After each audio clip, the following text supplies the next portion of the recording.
Welcome to the Filipino American Women Project, also known as TFAW Project for short, a podcast show that features stories and life lessons told by American women of Filipino descent. We're your co-hosts, Jen Amos. And I'm Nani Dominguez. And thank you for joining us. If today's conversation resonates with you, text us and let us know at 415-484-8329. And if you want to show us some love, buy us boba at buymeacoffee.com/Jen and Nani. It says coffee, but we love boba. Again, that's www.buymeacoffee.com/Jen and Nani. Awesome. With that said, thank you all for your love and support. Now let's get into the show.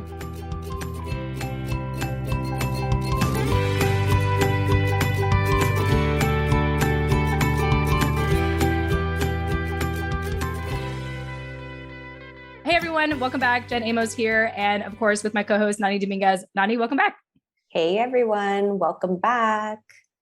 Yes. And we just want to give a quick announcement before we get into today's conversation, because we were very fortunate to be able to be at the Asian American Podcasters Association's inaugural Asian Podcast Festival, I think last weekend at the time of this recording. And really excited. We're going to be actually sharing the recording with you in a second. But before we get into that, Nani, last weekend we had, at the time of this recording, of course, last weekend, our last live workshop was a panel with the Filipino Momcast with Rowan, Lynn, and Marianne. And so shout out to those ladies. And I think at the time of this recording, you can still watch it. It's still public. So go ahead and watch that before we pull it off and put it on Chismis with Jen and Nani. Yeah, that was just such a special day or amount of time that we were able to spend with them. And yeah, I'm just really grateful for having them all there. All of their workshops individually were amazing and connected, even though I don't think they planned it that way. And so having them all there in one space at one time with us was really nice. And I don't even remember what all we talked about. I feel like we went off on several tangents like we always do, but that's how it always is with those ladies, whether we're talking to one or all of them, we seem to just be sitting in like our virtual living room, just casually talking, just like you would with family at a family gathering. And that's really what it felt like. So it was nice to kind of just unwind and have some unproductive, unplanned time with them. We didn't approach that conversation with any agenda. We were just talking. Yeah, no, I agree with you. I feel like it was sort of just a whole love fest of all of us just sharing how much we appreciate each of the work we're all doing. Marianne with her coaching, Lynn also with her coaching, actually. I mean, they're all like coaches in their own way. And, Roanne being a therapist and just talking about her experiences. And I don't know about you, but I saw a little bit of ourselves in them, Nani. Like, I feel like Marianne's kind of like me, where she's like, okay, let's do this, be the go-getter. And then it seems like Lynn sort of is the piggybacker. And then Roanne just kind of jumps in for the expert advice. And I feel like Rowan's kind of our Stacy, yeah, on our show. So it's really cool. That's how I perceived it. And it was really cool to see that and to witness that and see how they all, co-host together. Yeah, it was truly like family. It feels like a family to be around them and to be talking to them. And, they are so wise and they all, especially as moms, they all have so much to share and it never feels like they're momming you, Yeah. So again, we really appreciate that and appreciate them for joining us. Yeah. Even after the recording, we spent nearly an hour just giving you mom advice or baby advice. I know. I wish we recorded that. I know, right? I was like, I need to secretly turn the recording back on because I know Nani would really appreciate just like having all this in her back pocket. When I should have been taking notes, but again, grateful for their, the connection that we have with them. And I feel definitely comfortable reaching out to them to ask them those questions again after my baby is here and I forget everything that they said. I know, all plans, all preparations. I hear that out the window. Happens quite often, right? You just forget and it's just like, you're just in the moment and you're like, what's important right now? Yeah. And so, but yeah, I'm so glad that we had a chance to talk to them, especially for you, Nani, because, you are about to have a child, and so it must've been just so great to, have that moment in time with all of the mothers who are already established with 3 to 5. I think collectively they have like 15 kids, I think Marianne has 5, Rowan has 4, Lynn, I think is 2, I believe. So it just lots of kids, lots of advice. And, one thing I liked about that conversation is I did hint in the conversation. I was like, I know that you're all mothers, but I didn't talk about your kids at all on purpose because I wanted this to be your time. Yes. And then they were like, thank you. Of course, it is our time. Yes, this is about us. I hope they really appreciate that. I feel like I did it intentionally because, I think very often a mother puts everyone else first, right? And so to give them that spotlight and also to applaud them for giving themselves a spotlight through their podcast show, the Filipino Momcast. And so, once again, to our listeners, if you want to watch the replay of that is still available at the time of this recording. Go ahead and check us out on YouTube or Facebook. We still have the replay of those live videos. You can look that up. And then, of course, when it is taken off, it'll be available at biasboba.com on our private podcast show, Chismis with Jen Nani. But I'm really excited about that because we're going to have our first, 4 exclusive episodes, Nani, once this is all done. And then from there, we're going to be releasing some actually real exclusive content, such as our interview with your dad coming up. So any quick thoughts about that? Yeah. So the purpose of that fireside chat or roundtable discussion with all of the co-hosts of the Filipino Momcast was to wrap up our initial launch series for Chismis with Jen and Nani, which it just went so beautifully. I could not have asked for more. And I'm so glad that, we did it with them and opened with the Filipino Momcast, especially given my, personal situation about to become a mom. That really meant a lot to me. And I think it was a great kind of precursor to the kind of information that we're going to be diving into now as we kind of protect that platform even more and start releasing more and more personal information, such as Chismis sessions about things going on in our social lives or interviews with our family members that are not Filipino American women, such as my Filipino American male father. So yes, look forward to that for Father's Day if you're a member. And if not, you can become a member on biasboba.com. If you are a regular listener of the TFAW Project, then you probably already have a lot of context and a lot of insight into at least my perspective on my relationship with my dad and how much I'm looking forward to really diving into that with him. And I have a long list of questions ready for him that you guys will definitely want to grab your popcorn and your tea or your slushies or your alcoholic drinks, whatever your preference is, to tune into that one, because I'm sure it will be an interesting conversation. And, I'm excited to really just delve into open up more personally on that platform. And I know that people are always really curious about us as co-hosts and individuals and want to know more about our lives and our backgrounds. And so this is us responding to that and giving that to you guys and shedding light on our experiences, as well as the community that we have built and really shining the focus on them and what they're doing today.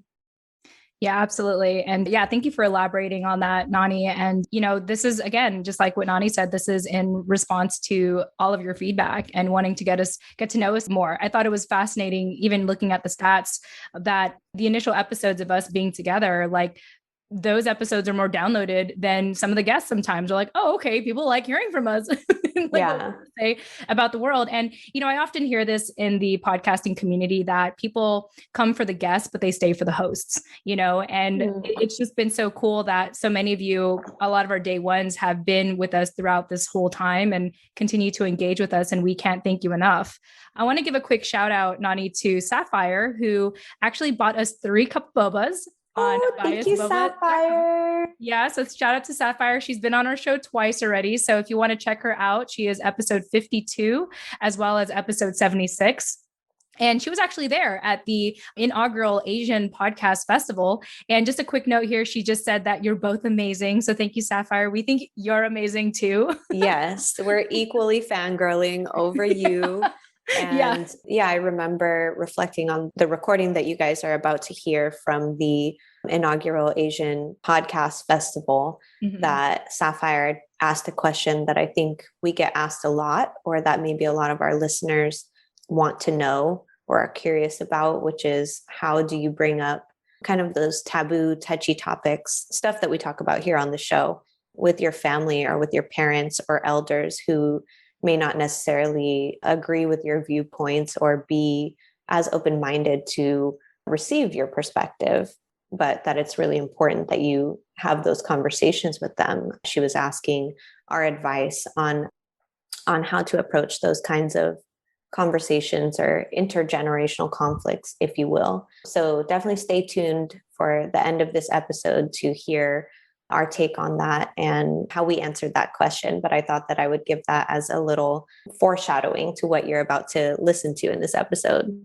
Yeah, I'm so glad that you brought that up because when I was listening to the replay, the initial edit of our recording, yeah, that question really stood out to me at the very end. And, I was listening to it and I thought like, man, I kind of wish I said a little bit more because it's a really tough question to answer. Obviously you and I, Nani, are very open about it on our show and we address these topics with the people we bring on. But, what happens when you're not listening to the podcast? What happens when you actually need to apply it, amongst your family? And it's a really tough conversation. And so we hope that you stick around to the end of the recording here to hear our conversation with Sapphire and what we have to share with her.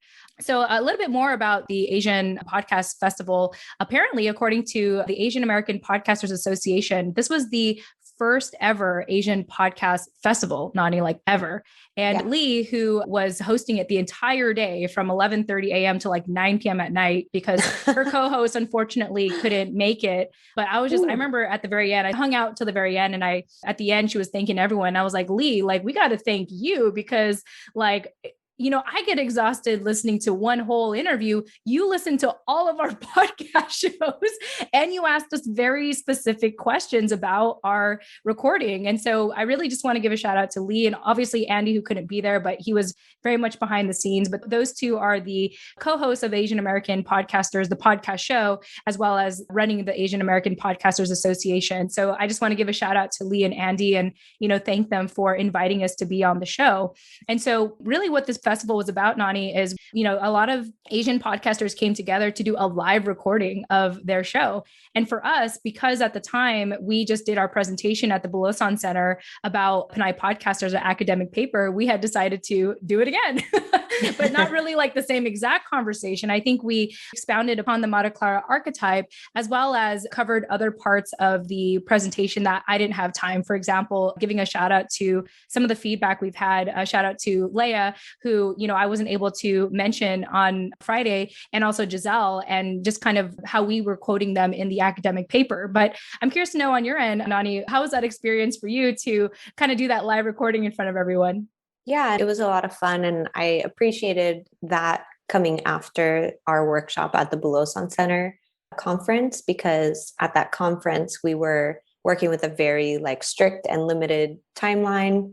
And at the podcast festival, they definitely gave us a lot more like screen time, I guess you could say. And Lee was all about, wanting to know every detail, like you said, asking a bunch of questions about how we went about the paper, how the paper came to be, even asking us questions about like our relationship as co-hosts and how we've established, our partnership as like business women, I guess you can say. Yeah, our verbal agreement, because she was all like, you guys have an agreement? We're like, not yet. Not like, yet, mom. Through love.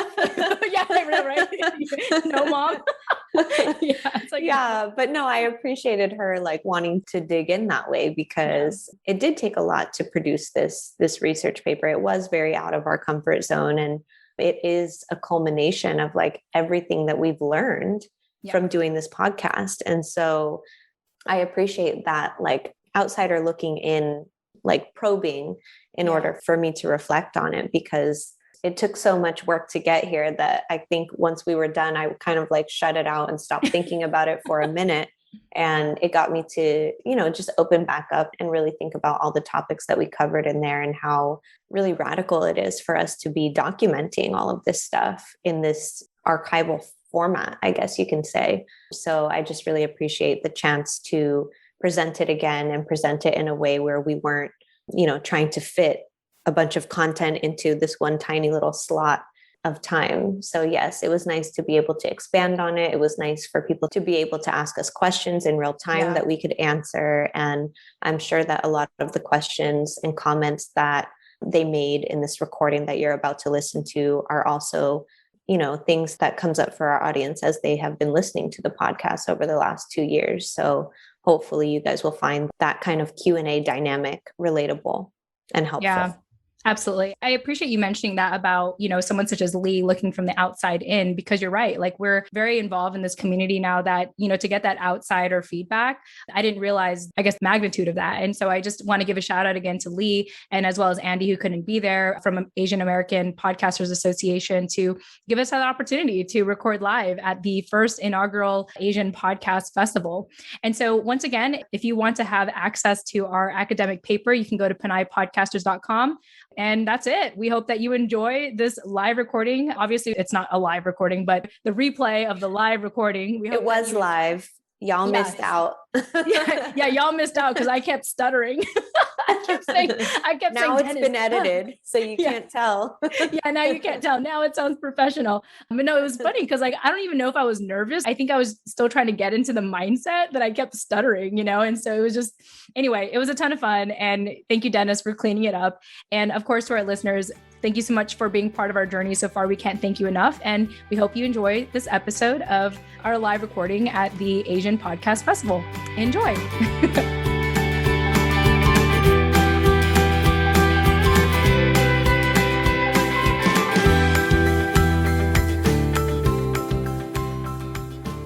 We have a few moments before we get started with, oh my gosh, the Filipino American Woman Project with Jen Amos and Nani Dominguez. And so they are here today to share with us stories and life lessons told by American women of Filipino descent, but they're also going to talk about findings and some research, right, as well. And so we want to hear all about that. But what you need to know about the show, the Filipino American Woman Project, is that it features, as I said, stories and life lessons told for Pinays by Pinays, and they have intimate conversations. And so you really want to tune in for it. And so before we get started with your time slot, Jen and Nani, welcome, and tell us about how you came to make the show.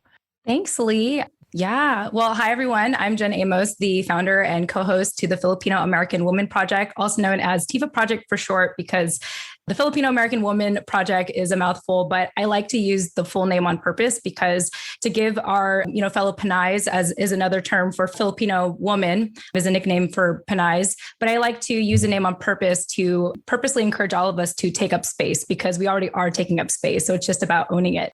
I have my amazing co-host with me who's been on the show for 100 episodes now, Nani Dominguez. Nani, welcome to the show. Hello, everyone. Nice to see you all. Yeah. And I guess before we start like the real recording here, just to answer your question, Lee, the show actually started. It's actually kind of interesting. We actually talked about this last Friday at the Bulasan Center Filipinx Studies virtual research conference just 2 days ago now. And it's been interesting to reflect on the show because even though the podcast started in summer of 2019, we actually started the project back in December 2016. And around this time, I remember it was in between Christmas and New Year's, I was just doing a Google search of Filipino American women. And the short of it is I didn't like what I found.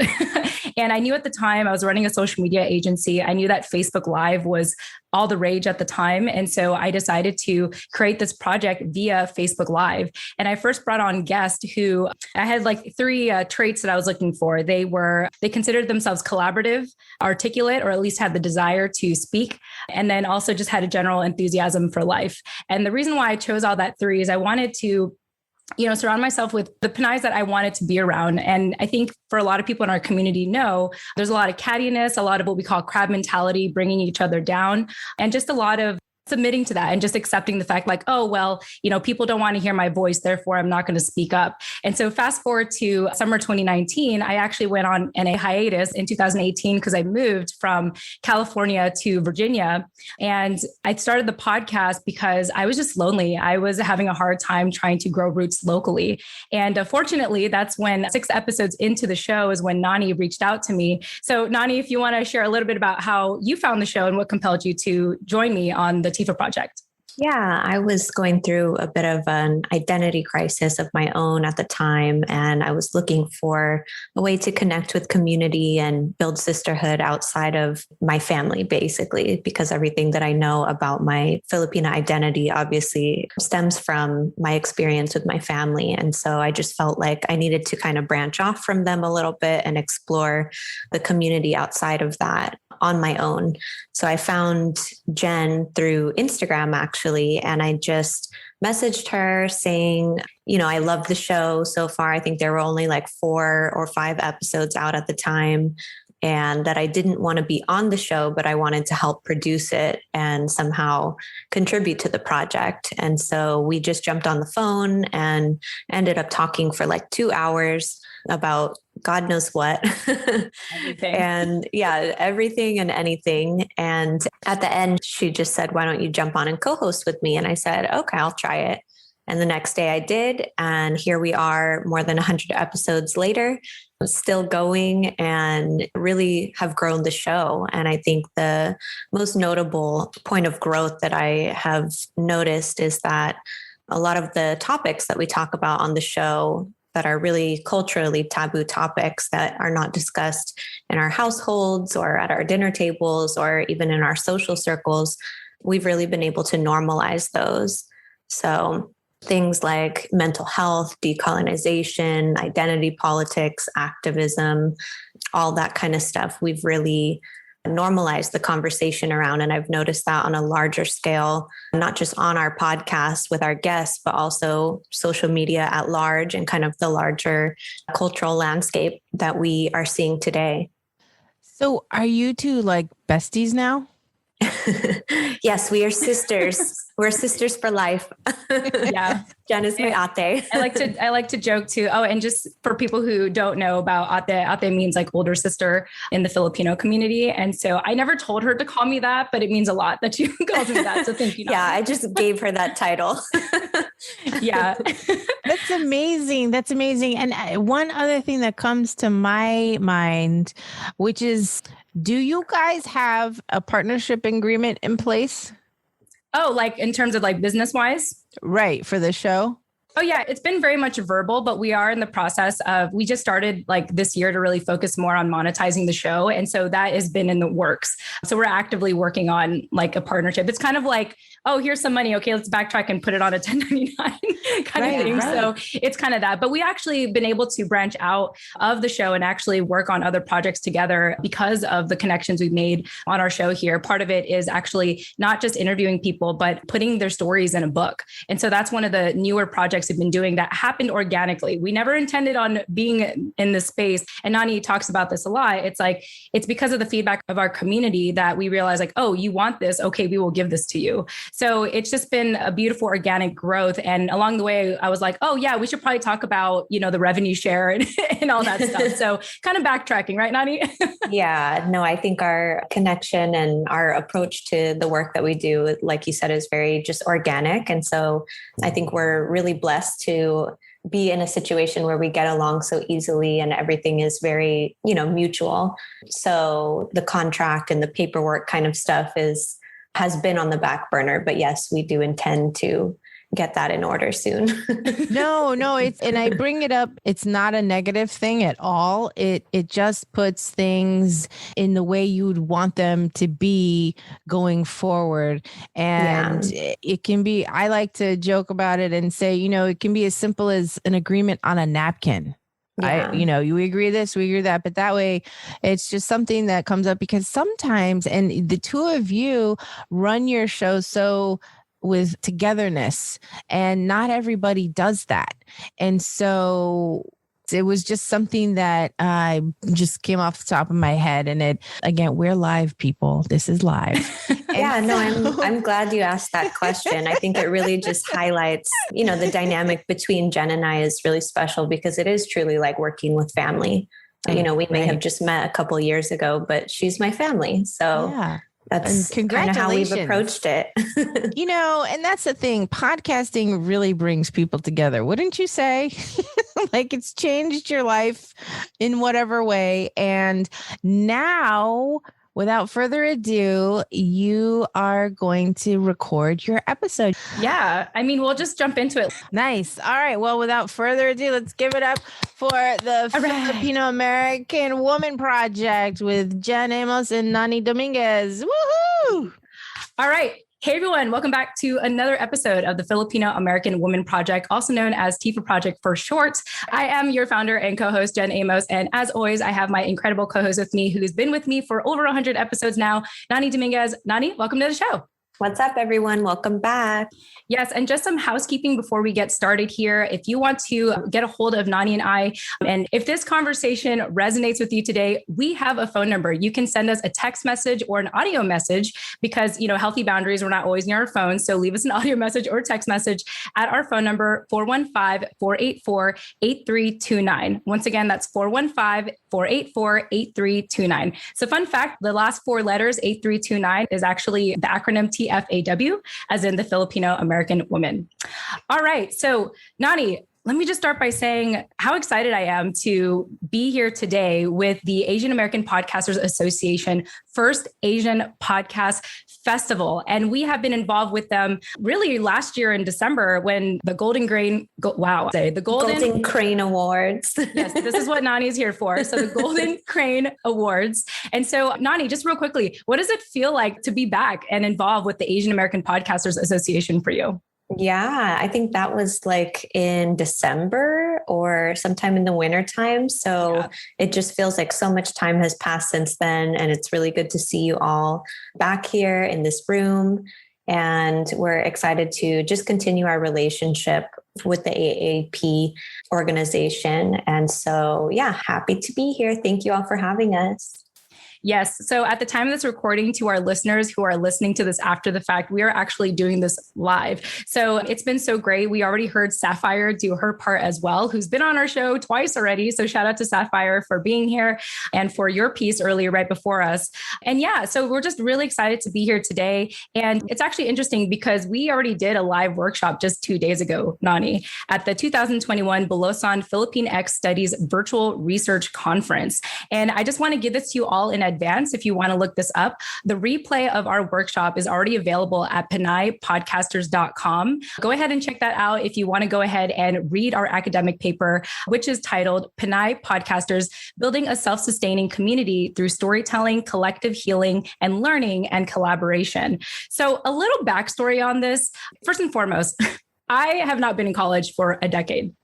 And we had a good friend, Stacy Salinas, who is one of the co-founders of the Bulosan Filipinx Center at UC Davis, reach out to us saying, hey, you should write an academic paper about your podcast. Nani, when you first heard that, what were your initial thoughts to come together and write an academic paper for our show?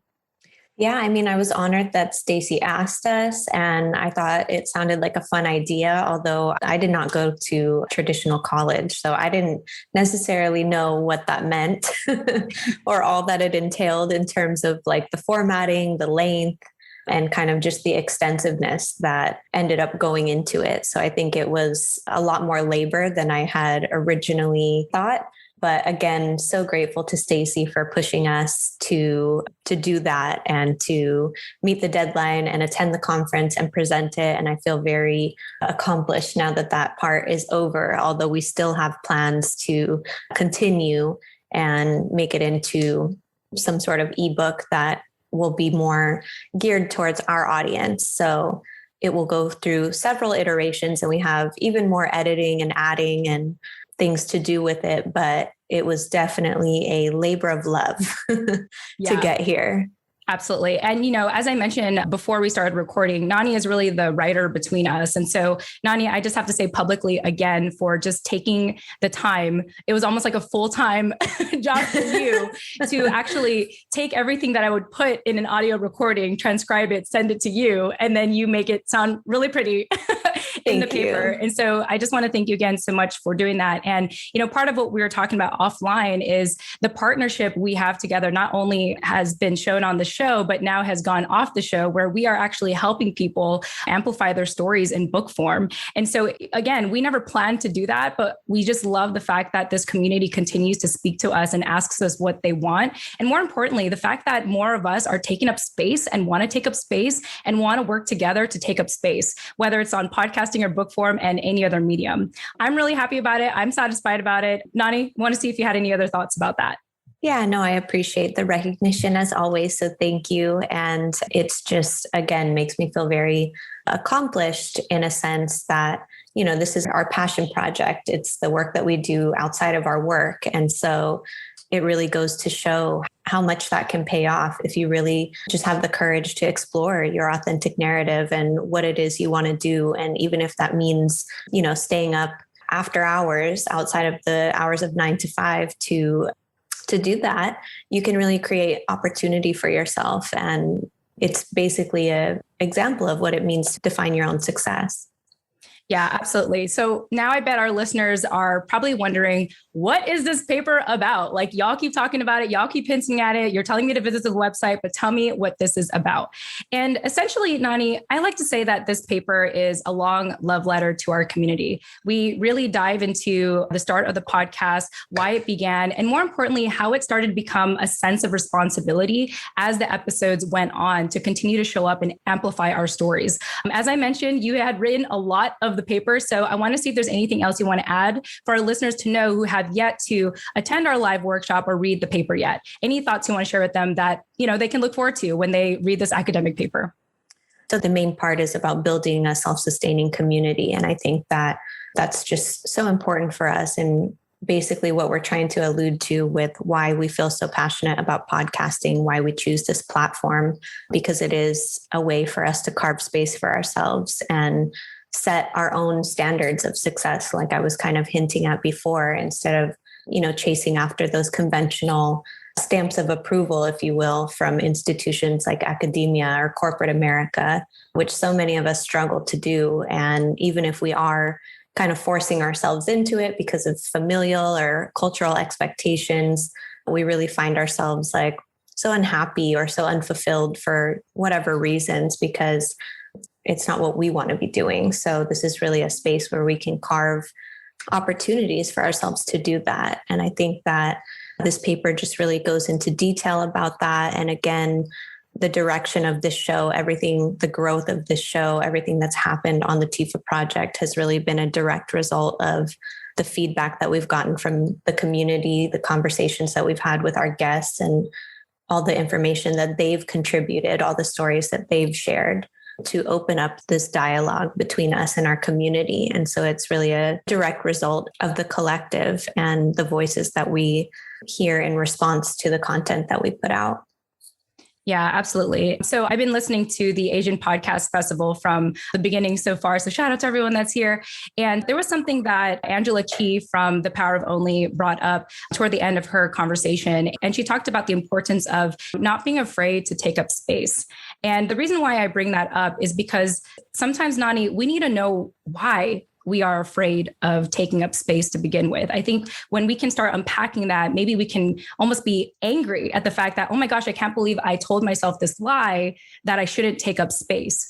And the most interesting thing we have discovered, Nani, on our show, the Filipino American Woman Project, is really unpacking the Maria Clara archetype. Some people pronounce it differently. Some people say Maria Clara archetype, but just let our listeners know just real briefly, like who she is. And I'm actually going to read some of the slides that we shared. I'm not going to share it here, but I'm going to go ahead and read a couple of the slides that we mentioned at our workshop last Friday. But just give us a little background on who Maria Clara is, just real briefly. Yeah, Maria Clara, she's a character from Jose Rizal's first novel, Touch Me Not. If you have not already read that book, it's a great kind of just look into or context into Philippine history and the cultural expectations or gendered expectations, I guess, that have been set on Pinays. Her character was really painted as the ideal Pinay. And I think so many of us embody it or uphold it in ways that we've been taught to that maybe we don't realize because it's just natural for us.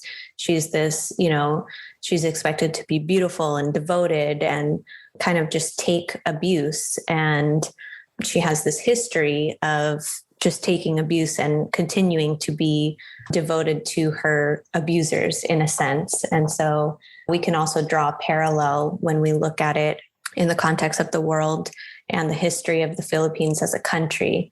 As, Maria Clara is kind of a direct parallel to the Philippines as a country and the relationships that it's had with all of its colonizers throughout the years. So yes, if you want to read the slides, we can go into more detail there. Yes, I got you, Nani. Yeah. So when I describe Maria Clara to you, I want you to not just think about her because she's actually a fictional character, but think more about what she symbolizes for the ideal Filipina or Pinay, as well as how it symbolized the Philippines as a whole. So Maria Clara archetype. Beautiful, devoted, subservient mestiza. So mestiza means someone of mixed descent. So for example, Nani is half Russian American. She's Russian American and Filipina. I'm not going to say half because you are both, Nani. You are both. Thank you. But beautiful, devoted, subservient mestiza who, despite her sought after status and perceived perfect appearance, maintains a life of sacrifice while experiencing event after event of misfortune and gendered mistreatment on her abuser's behalf. Maria Clara's character and disposition can be drawn as a retroactive parallel to the Philippines and the relationships it has with each of its colonizers. This parallel further explains the broken expounding of the Filipinx American identity today and why her narrative as the ideal Filipina is harmful to us. Her fable depicts a country that is beautiful and elegant, but at the same time, powerless and weak against the chauvinistic sources that seek to control it. To paint her character as the ideal Pinay underpins the notion that we should accept and normalize being deprived of our liberty and that it is a part of our duty to allow abusive treatment from others. That last part I actually underlined for myself, Nani, because I think about all the abuse I welcomed in my life and not even questioning, like I would feel bad if I made someone else feel bad. And let me know if you've ever experienced this. I would feel bad if I made someone else feel bad, but I wouldn't care if people made me feel bad. Even simple things of like, oh, someone didn't show up for their meeting. Like, oh, that's okay. Like they didn't show up for my meeting. No worries. But I would feel bad if I didn't show up to their meeting. You know what I mean? It's like just being okay with other people mistreating us. And I never really questioned it. It felt normal. And so to read this, to know that this is part of our history, to know that this is how we were supposed to be, supposed to model after, it angers me. So any thoughts on that, Nani?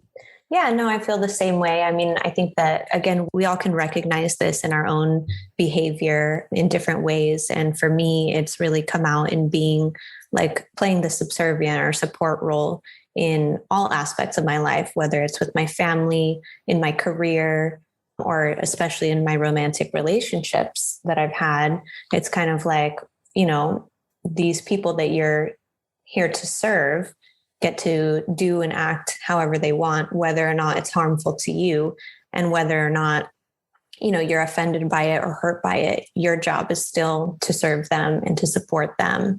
And it does make me angry also to know that that's a part of our cultural narrative, because when you think about it that way, I also think about the stories of the generations before me. So like my aunties, my grandma, my great grandma, and the relationships that they had also in their own lives, and just how that has been passed down is really painful to think about. But it is interesting to know that this is where we come from. This is what is written about us. And just like what you said, Nani, I see it in my grandma's. I saw it in my mom. And I always wondered growing up, like, why was I the only one that was like outspoken? Why was I the only one that was questioning things? Well, it's probably because of our pre-colonial times when women were vocal, when they were standing up for themselves, when they were warriors. And so I'd like to believe that, despite the centuries upon centuries of being colonized, that they're still part of that fight in us. And long and behold, we have been able to have that realized through podcasting. And this paper really talks about the power of podcasting. The fact that, even though it was started by our white counterparts, the intent of it was to give everyone access to exercise their voices and to have their stories being told the way that they want to. And so anyone can start podcasting. You could literally get started today for free. And we talked a lot about that in our workshop last Friday, Nani. And it's actually really important to bring this up because another thing is, in American society, before, podcasting is what it is today, let's talk a little bit about how Filipinas were taking up space anyway. And you can actually learn more about this in our workshop at PinayPodcasters.com. But, Stacey was sharing this portion. I'm totally going to butcher it if I try to explain it. But back then, Nani, we only showed up in gossip columns or in Filipino American pageantry. So I want to see if you had any thoughts on that. Yeah, I think that is the larger picture that has been painted of Pinays and is most definitely problematic. I do also want to recognize that, while that cultural narrative has been put upon us and, we uphold it in ways that we don't even realize sometimes, there also is a long, strong history of activism in Filipino women, such as Gabriela Silang, which was probably like the female heroine of Philippine history. If you guys don't know who she is, she's definitely worth learning her story as well. But basically, what I'm trying to say is there have been so many ways, there's a history of us being silenced when we do speak up. Those activists that do speak up, even today, you see with the anti-terror law, it's a literal silencing of dissent of anyone who goes against Duterte, basically, who's the current sitting president. And that's problematic because that's so normalized and it's been happening for so many years. And so we need to find new ways, basically, to exercise our voices and be those activists. And podcasting has been that for me. I think when I had first gotten started on this project, I was really involved in local community organizing because that was something that was really important to me.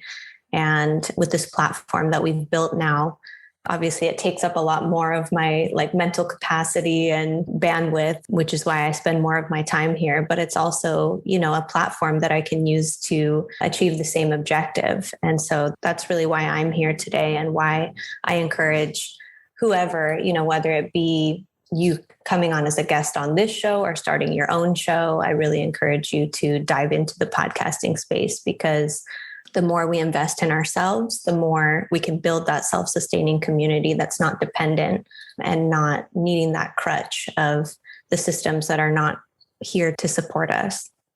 Yeah. No, thank you, Nani, for saying that. And as I mentioned, if you want to learn a little bit more about how we were perceived at the time, even in the last century, only showing up in gossip columns, or even if we had people speaking out in these columns, they would call it gossip or chismis, which is the Filipino term, and really just minimizing what we have to say.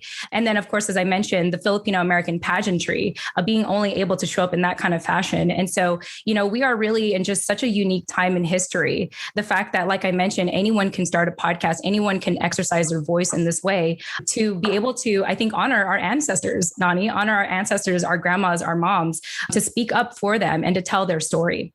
In addition to that, I want to go ahead and just share. So this is actually some testimonial we didn't get a chance to share while we were doing our live workshop, Nani, because we didn't have a lot of time. We were having so much fun just unpacking the Maria Clara archetype that I was like, oh my gosh, I forgot. I wanted to make this about our listeners. So I want to give a shout out to Leah Jamin, who has not necessarily been our day one, but she is so engaged in talking to us, especially with me. I don't know about you, Nani, but we send each other audio messages back and forth, like sending each other digital mail just to stay connected and just to talk. And so I'm sharing this just so you all can get an idea of the impact we've made on our show so far. So Leah says, since discovering the TFAW Project 2 years ago, I have gained a strong sense of community healing because of the amazing stories of my TFAW kumares. And Nani, real quickly, because I don't remember the definition, can you let us know what kumares means? Yeah, it's like sister, endearing friend, what women call each other. Yes, thank you. These stories help me cultivate my own voice and the importance of self-care. The TFAW Project also challenges social norms and creates a kapwa-like resistance for inclusivity between our Filipina and American identities. So she said another word again, kapwa, Nani? Kapwa is basically at the heart of Filipino psychology. It just means our shared identity, seeing yourself in the other. And that's really at the heart of why our culture is so collective. Yeah.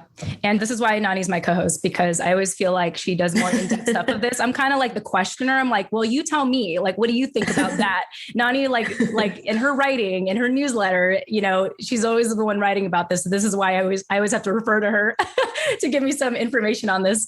So that's a little bit about Leah. So shout out to Leah. Thank you so much for your support. And then also with Giselle. Giselle was actually one of the co-hosts early on when I was doing Facebook Live. And so I thought I'd share her testimony as well, because this is also part of our academic paper, PinayPodcasters.com.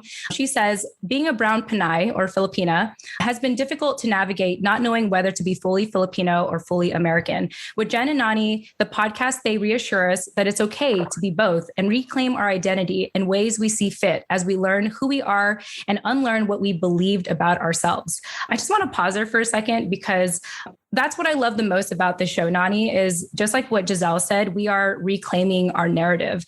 And in a way, like, even though we may not want to embody Maria Clara, the way that I see it, Nani, is we are honoring her and we are evolving what it means to be Maria Clara, to be Filipina. Any thoughts on that?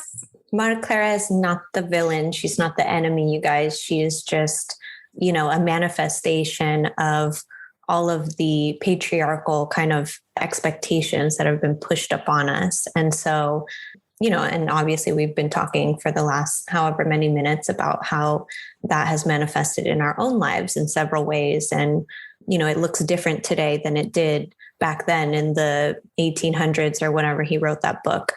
But that it's so strong, it's so ingrained still in all of us, even today. And so the importance of evolving what it means to be Filipina is also at the heart of what we do on our podcast at the TFAW Project. And we do that with being in community, basically. We do that just by talking and just by sharing our stories and sharing our experiences of how we're fighting those narratives.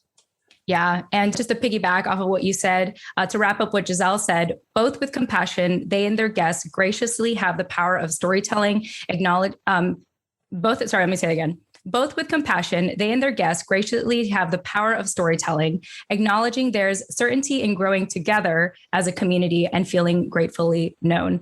What I love the most about our show so far, Nani, is just being able to come as we are and come together and figure out the verbiage together and the language together to be able to rewrite our narrative. And so I feel very good about that. And I think that's it, Nani. If people want to learn more about our academic paper, I'll go ahead and read it again. Pinay Podcasters, Building a Self-Sustaining Community through Storytelling, Collective Healing and Learning, and Collaboration. You can actually watch the replay of our workshop now at PinayPodcasters.com. And also our academic paper is also available there for all of you to have access to. Before we wrap up, I do want to give a couple of shout outs to some of our people supporting us. So one of the last things I want to say is maybe you're not ready to start a podcast, but you want to support people who are advocating for you, that are helping you tell your narrative. And so really what I'm trying to say is, if you want to continue to support us, if you want to continue to hear Filipina-led media, to support our show at biasboba.com. I got to give quick shout outs to some of the people who've recently donated to our show. So Rachel with Mobile Homegirl actually bought us 1 cup of boba and said, great presentation, Jen and Nani, in response to the PinayPodcasters.com that we have here. You're both doing amazing work. And actually, Nani, Rachel is part of the Asian American Podcasters Association. So shout out to you, Rachel. Shout out to you, Rachel. Thank you so much. Salamat. Yes. And real quickly, Jennifer Redondo Marquez from the book In Her Purpose, Nani, episode 60, also bought us 2 cups of boba. And she just said to keep doing what y'all doing. Love you both. Oh, love her so much. Yes, that's our other ate. Yeah, we have a lot of ates on our show. We just call everyone ates. So that's is what we do. And last but not least, we have an upcoming guest. A shout out to Michelle Whirl. Her episode 109 is going to be coming out next Friday, at least at the time of this recording. She also, Nani, bought us a cup of boba. Oh, thank you, Michelle.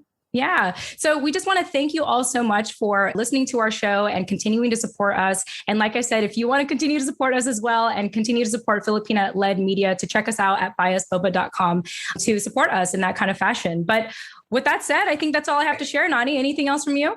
No, I think you covered everything. Yeah. All right. Well, let me go ahead and wrap up here for our listeners. Once again, we want to thank you so much. We love you all. We appreciate you all. If this conversation moved you in any fashion, just know that you can send us a text or an audio message at 415-484-8329. Again, that's 415-484-8329. That is actually our Google Voice number, just in case anyone's ever wondering. Nani and I both received the messages. And so feel free to reach out to us if you just want to say hi or say thank you for, our show, or just any thoughts that you have in regards to our conversation today. And obviously, if you want to get a hold of us in any other fashion, you can find us at our website, tfaproject.com. That's TFAW, as in the Filipino American Woman Project.com. All right, that's it. With that said, thank you all so much. We love you, and we'll chat with you in the next episode. Tune in next time. We love you. Bye. And scene. That was great. Now I have tons of questions, and those of you who are here with us, if you have questions, feel free to unmute or just put them in the chat. Your choice. Now, okay, so first of all, everyone who has been here for this episode, you all have to know that their show is nominated too for a Golden Crane. They are nominated shows. So that's all the more reason to listen to them. So I want to know about the research. Did you conduct it in a scholarly manner with controls, or was it more like surveying and polling?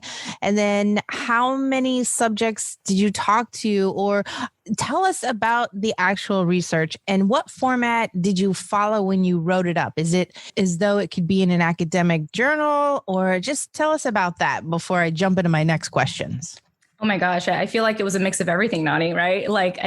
We actually, if Stacy was here, she would tell you more about the academic side, because she is an academic scholar at UC Davis. She's one of the founding historians at the Bulosan Center over there. And that's a very interesting story in itself, how the Bulosan came to be. They originally were not there in UC Davis. They had to raise $1 million. I think something about the story, Nani, you can help me with this, but they had to go to the state, get help outside of the school to be granted $1 million for their center to exist. And so quite fascinating to think that, as big of a college that is, how difficult it was for them to even just create a space to do Filipino-American history and research. But we worked closely with her to help us with the formatting, to help with the research, to pull up, to actually source everything. And so if you actually visit pinaypodcasters.com, you could actually go to the bottom of our document and see everything that we researched. But it's a collection of, books, articles, and really the help of our scholar friend, Stacy.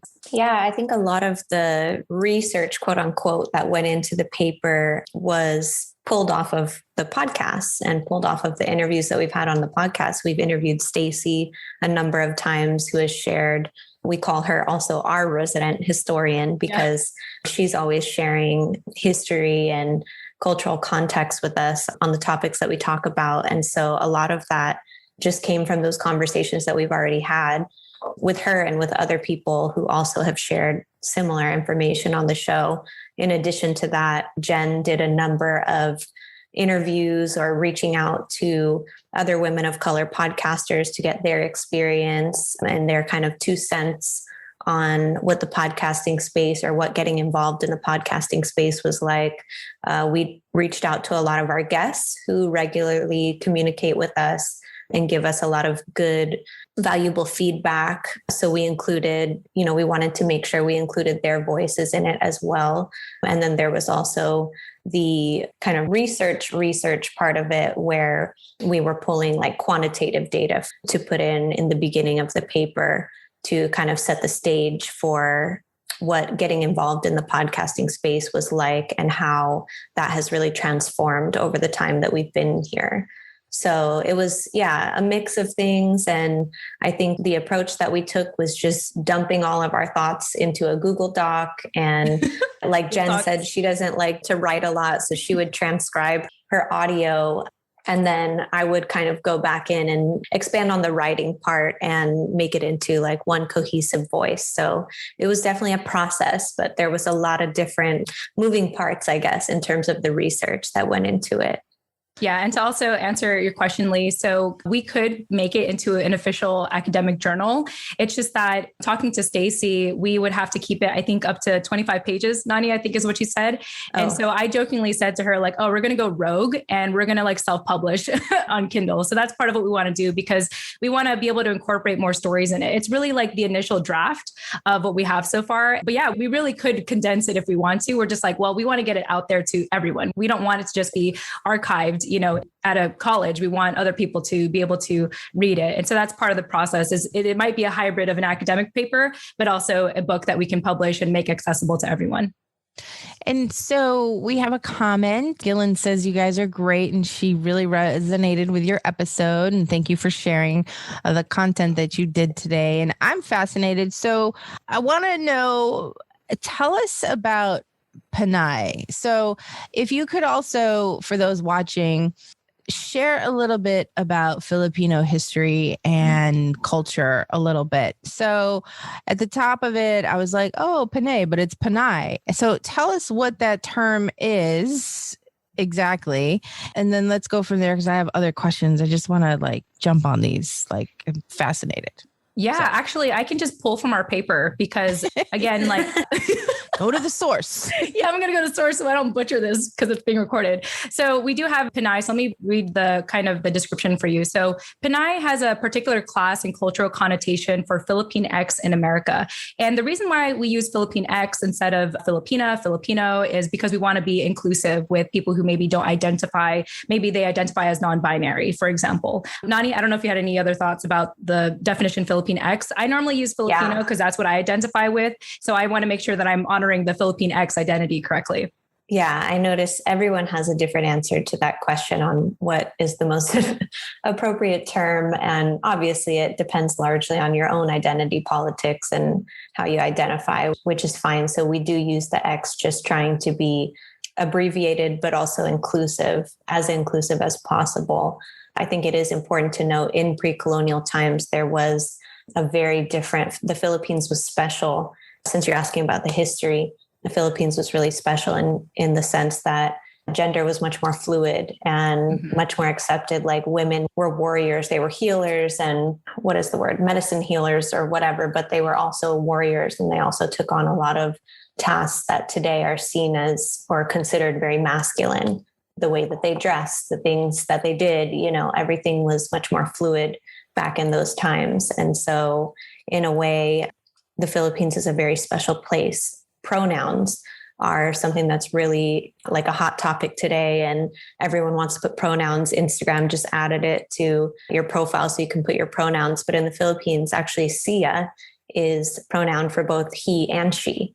Mm-hmm. So that's a, stellar example of how fluid gender was back in the pre-colonial times and how that's exemplified through the Tagalog language. Yeah. And then I just wanted to continue reading this because okay, so a little bit more about Pinay, which is another term for Filipina, but it was traditionally associated with the pioneer generation for Filipinas who migrated to the US during the 20th century. Pinay is also a reflection of being Filipina and working class in America and in the Philippines.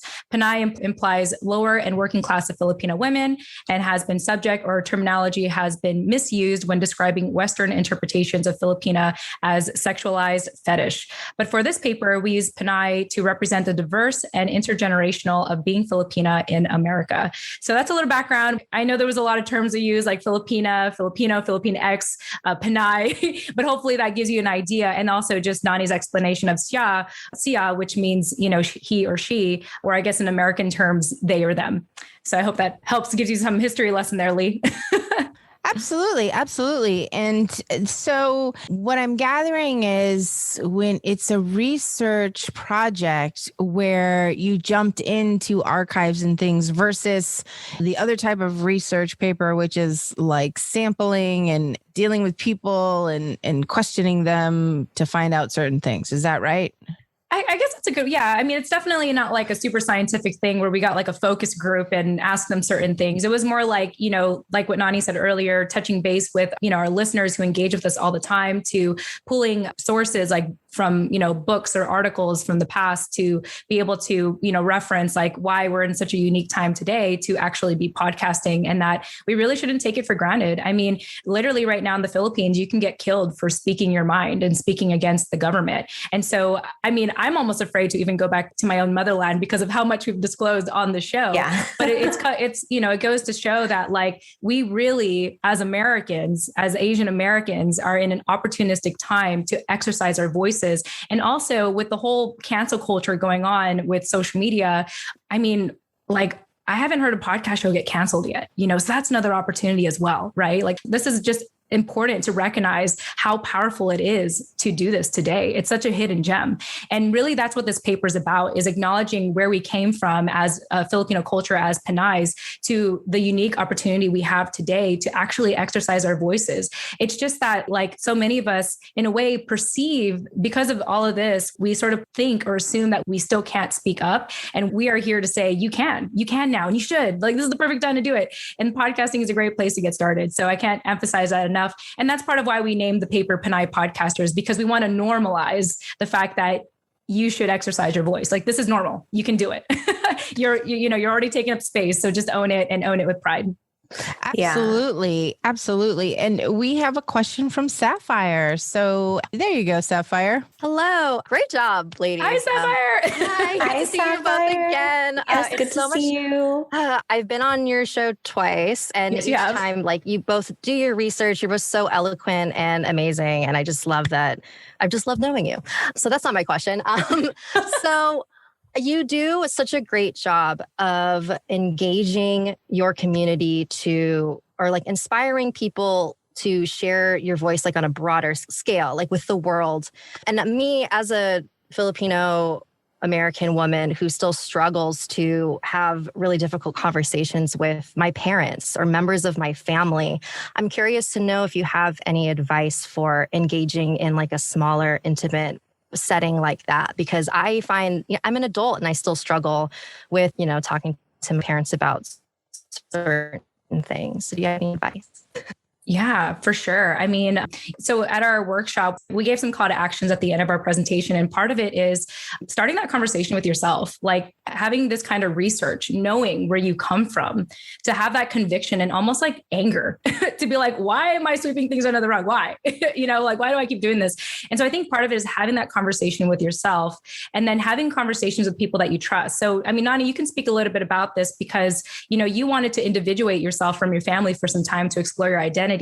And sometimes you don't have to disclose this stuff to your family just yet. So Nani, I thought you'd want to have some thoughts on that.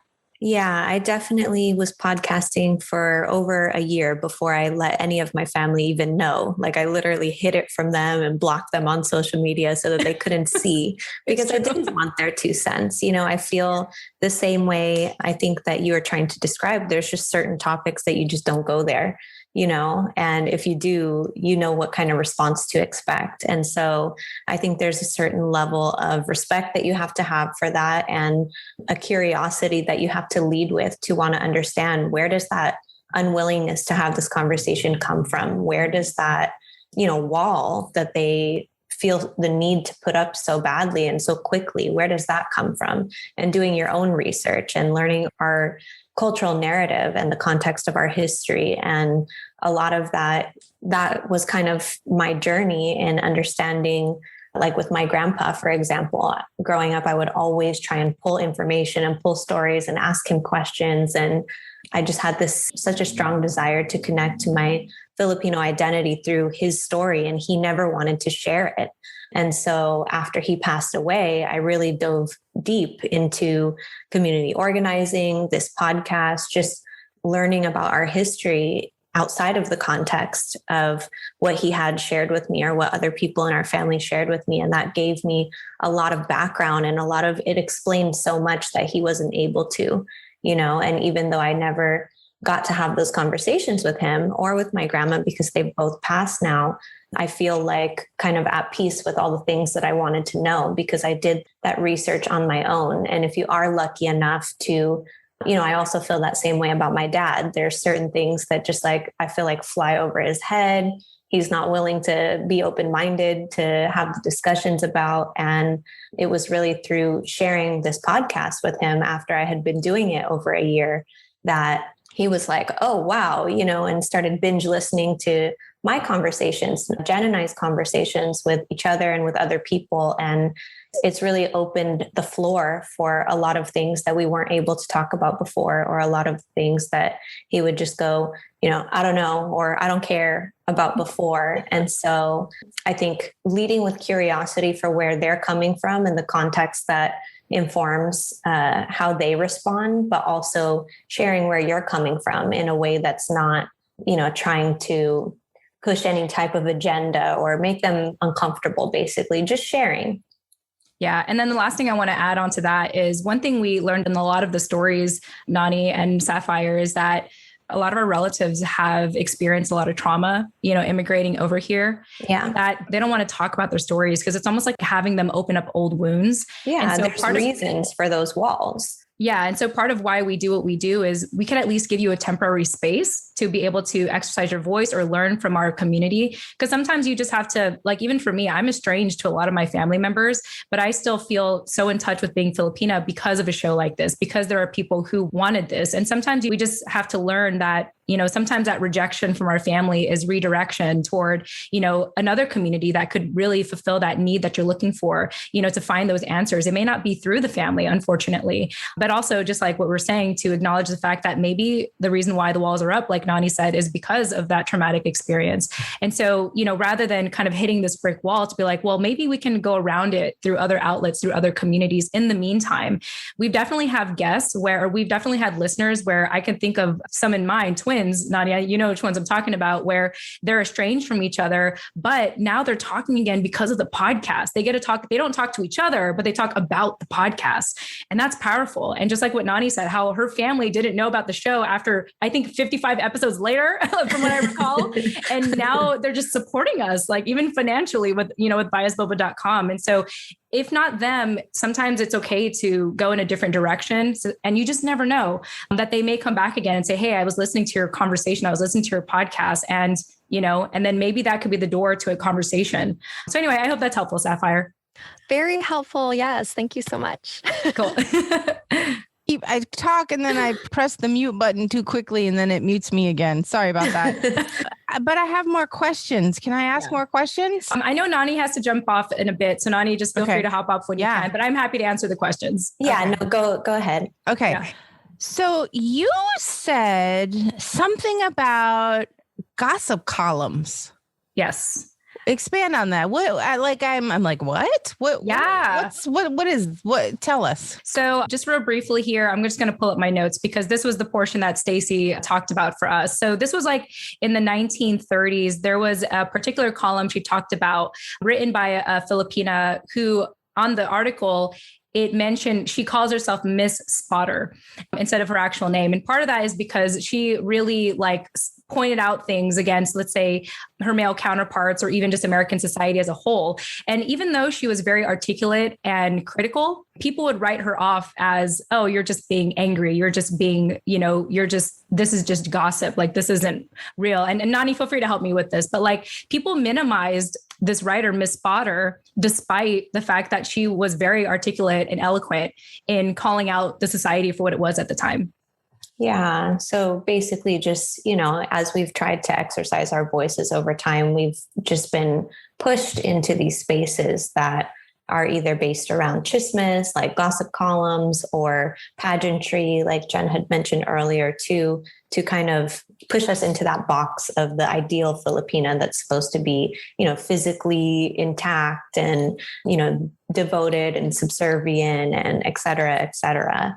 Because if they were to write a newspaper article about us expressing our thoughts on activism or what was happening in the, Marcos regime, for example, that would be a no-no. That's a cultural no-no. And so you see that even like with the example of Maria Ressa today, which is, she's kind of like the owner of Rappler. I don't know if you guys are familiar with the Filipino news source Rappler, but they are really, really progressive and try and push back against those dissent laws, basically, that still exist in the Philippines. And that kind of authoritarian dynamic that the Philippine government has with its people. And she's really such an example of why free journalism is so important today, not just for the actual journalists reporting news, but for people like us to express our voice on a podcast. And while that does come with a certain amount of danger, even for us here in the States, like Jen said, she would be nervous to go back to the Philippines today because of everything that we've talked about. I feel the same way. I've hidden blog posts that I've written, only made them public for like a week or so because I'm scared of the exact same thing.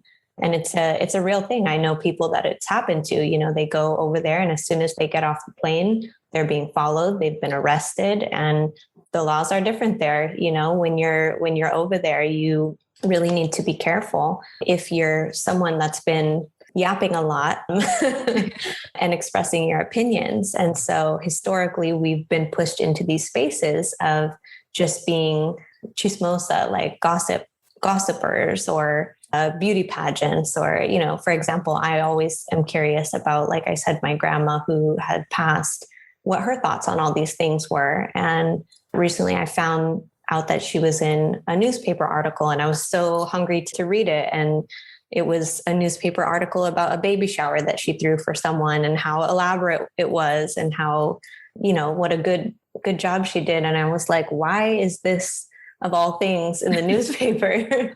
But that's an example of just the spaces that we've been pushed to in media and in the public eye. Mm-hmm. So wrapping up, because I know you said you have to go. One, the fact that you are using your real names is really amazing. It means you're standing behind the work that you're doing and paving the way for others to be brave too, to be brave as well. So that is something that you should really be proud of in and of itself, that you're doing this work. Then the second thing is, from your research, and I know you're going to, and that's a great thing, repurpose, right? Turn it into a book, do everything.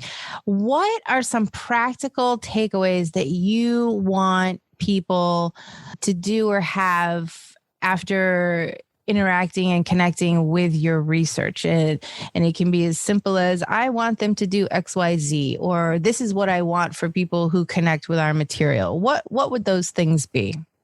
Yeah, I mean, definitely the first thing is to have this conversation with yourself, even if it's journaling or acknowledging that, rather than being afraid of taking up space or being afraid of questioning these things. Because again, that fear is valid. It comes from a place of you're protecting yourself, you're surviving. Because again, as we mentioned, the Philippines, you can get killed for talking like this, And so, but not just shutting it off once you're afraid to speak up, but to actually have that conversation, that dialogue in your head, to be like, why am I afraid? Where is this coming from? And then from there, again, just being able to be in conversation with other people who maybe align with, what your own curiosity. Hence why we have the show and why we've been going 100 episodes strong, is because we have more and more feedback. I mean, Nani, we get novels of emails. Like people don't just say thanks for the show. They give us paragraphs of why they love the show, how much it's impacted them. And so, first starting that conversation with yourself and then having it with people that give you that safe space. And then my take is going public with it, not like social media public, but like being in your local community and exercising your voices in organizations or, things locally where you can make a difference, where your voice can be heard.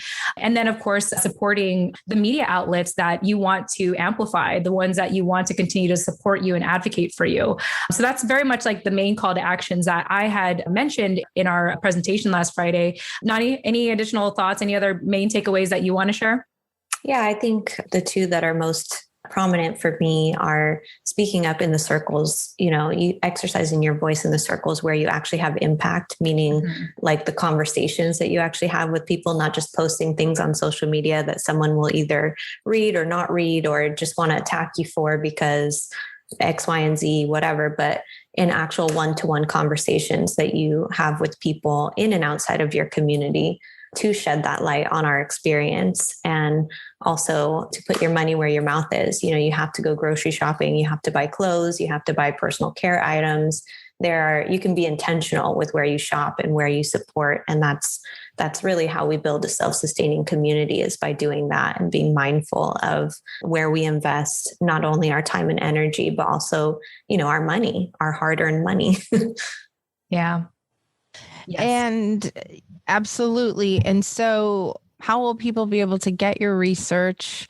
Will you be selling it? Will you be offering it as a download? How do people find out about it? And then where do people reach you? And then I have one more question after that. Very simple. Yeah. Well, thanks, Lee. Thanks for the extra time, BT Dubs. Yeah. So anything you want to learn about the academic paper, you could actually read it right now at PinayPodcasters.com. So it's when you visit that page, it'll actually bring you to our biasboba.com, but it's a page in the page on the site. But anyway, you can actually read it right now. And we're going to always make it free and accessible. Like, we'll continue to give the updates when we do have it in book form. Nani and I have already discussed this, so I can share. And we talked to Stacy about this already. But if you do want to, support us financially, part of the proceeds for that book will go toward the Bulasan Center. So again, this is the research center that we've been working closely with. We wouldn't have this paper possible if it wasn't for Stacy and encouraging us to do this. But we want to be able to support them, because they're actually in a process right now to branch away from UC Davis with all the politics, unfortunately, that's going on in the school system.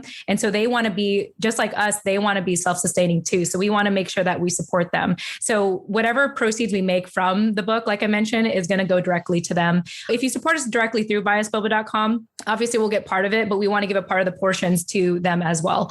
So yeah, PinayPodcasters.com, it's available right now. And you'll get to see the imperfectness of it, because it's still in its initial draft, but you'll also get to see the progression of it as it gets better and as we, work toward making it into a published book. Nice. And so that actually leads me to my comment and then a question, which is, it sounds like you all are doing some work that maybe would call for a nonprofit foundation type of thing, huh? Mm-hmm. I mean, I really want to support Stacy, to be quite honest. I was even telling her like, hey, do you want to make a podcast? I'll show you how to do it.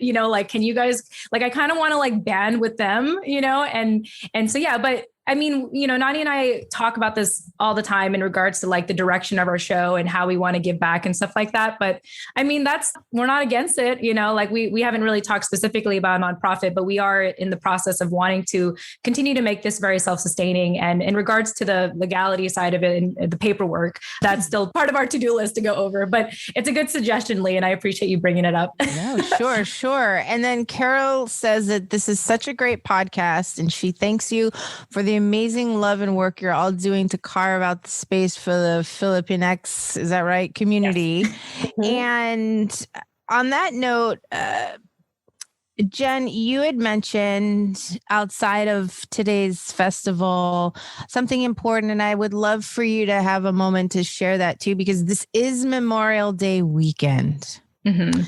And our military is a very important part of this country. And so if you would like to share a few words and talk about that for a moment, it would be fantastic. Yeah. Wow. Well, that's very kind of you. And Nani, don't feel like you have to stay on, just so you know.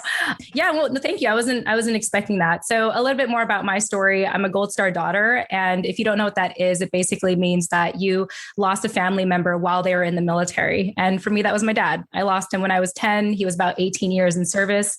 And even till this day, 20 years later, you could do the math of my age now, we don't know what happened to him. His death certificate said that his death was undetermined, or that he may have drowned. He was in the U.S. Navy. And so the military community is really extremely important to me. I actually have an award-winning podcast show called Holding Down the Fort.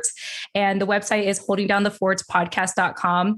And it's really an opportunity to honor our military families. And so this entire month, actually last month, April, was known as the month of the military child. And so it's just bringing light to, when you think about the military, often you think about soldiers, you think about who's going to war for us, who's protecting us, or who's showing up at January 6th, right?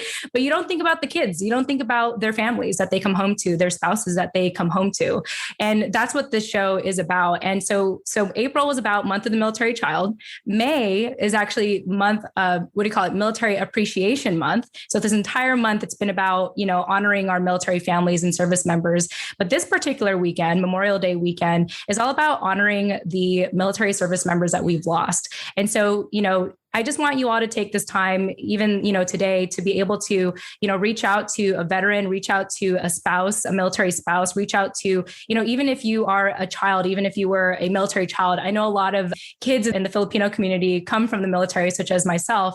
And so just being able to appreciate yourself and appreciate, the sacrifices that your parents made to bring you here. I wouldn't be American if my dad didn't join the military. I come from a family of farmers, and they would have very much have been okay staying farmers. But my dad's dad was like, nope, you got to go. You got to go to join the Navy. You got to give a better life to your family. And unfortunately, he made the ultimate sacrifice. So so thank you, Lee, for just letting me be able to talk about this and, bring light to our military community. They are more than just protecting us. They're protecting their loved ones, their kids. And a lot of us are impacted by that. And we should take a moment to appreciate, the reason why we have freedom of speech is because we have people such as our military community protecting us. So thanks, Lee. Thanks for letting me say that. No, thank you. And if you're watching and you're in the military, you're a veteran, thank you for your service. And it is Memorial Day weekend here in the US anyway. So with that, ladies, again, thank you so much. And Nani, I know you've stayed on longer than you, I get it. But really, thank you for being part of this inaugural historical or history-making Asian podcast festival. We've done it. You've done it. I'm still here, but you have done it.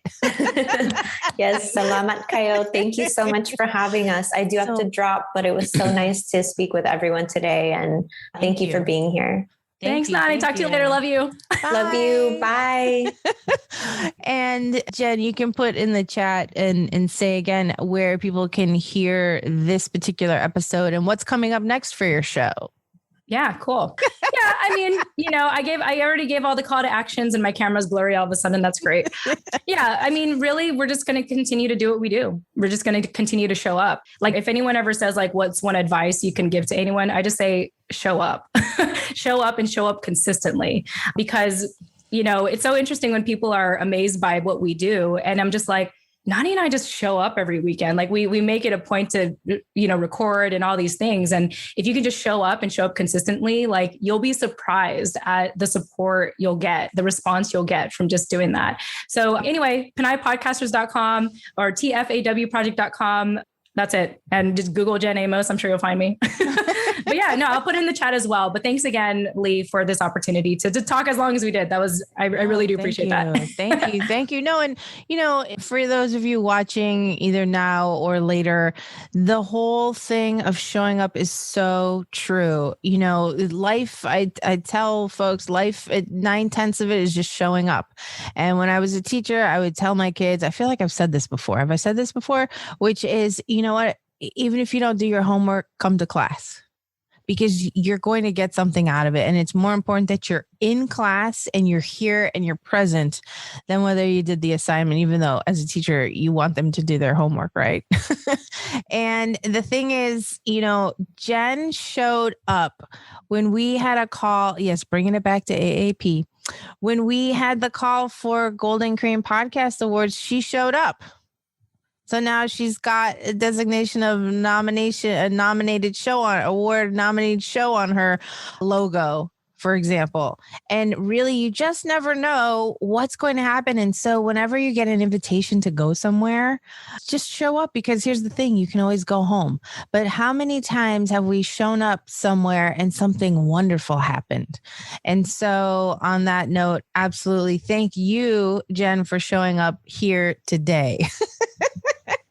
My pleasure. Thank you. And thanks everyone for being part of this. It's been great. Thanks for organizing this, obviously. So this wouldn't be possible if you didn't organize it. So. Thank you. And make sure to save the chat. If for those of you who are save the chat, you know how to save the chat. You go to the chat and you go all the way to the far right and you click on the 3 dots and it'll say at the top, save chat. And that's what you should be doing because there've been so many nuggets.